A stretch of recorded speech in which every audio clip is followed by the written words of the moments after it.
Pourquoi s'attaquer aux inégalités de genre dans les projets d'adaptation au changement climatique?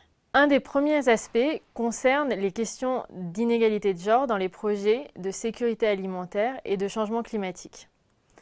En effet, on observe une différence d'accès à la terre, d'accès à l'eau entre les hommes et les femmes. Il y a aussi d'autres aspects qui peuvent être pris en compte entre les différentes catégories sociales ou entre les différentes minorités ethniques, qui font que les personnes peuvent investir ou pas dans des nouvelles techniques, peuvent irriguer leurs champs ou pas, et qui influent sur la vulnérabilité.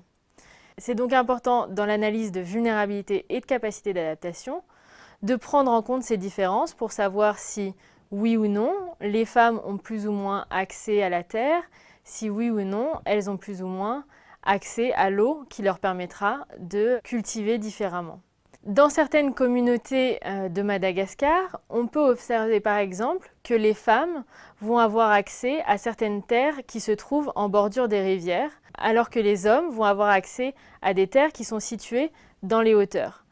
On peut donc observer qu'en cas d'inondation et de débordement du fleuve, les terres qui sont occupées par les femmes seront plus facilement inondées.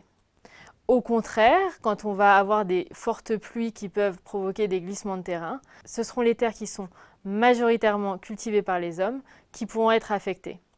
Il ne s'agit pas de dire que les hommes ou les femmes sont forcément plus affectés par le changement climatique, mais de voir que les hommes et les femmes ont des vulnérabilités différentes et donc qu'il faut adapter les réponses en fonction. Un autre aspect qui peut être développé sont les différences face à une catastrophe naturelle. En effet, on remarque que les femmes et les enfants ont 14 fois plus de chances de mourir lors d'une catastrophe naturelle. Il est donc important de prévoir des réponses adaptées en fonction du genre. Une autre composante de la vulnérabilité est l'accès aux services et notamment financiers. En effet, cet accès aux services financiers détermine notre capacité à investir dans des nouvelles techniques, dans un système d'irrigation par exemple. Et donc, on remarque que les femmes ont, dans certains pays, un accès moindre à ces services financiers.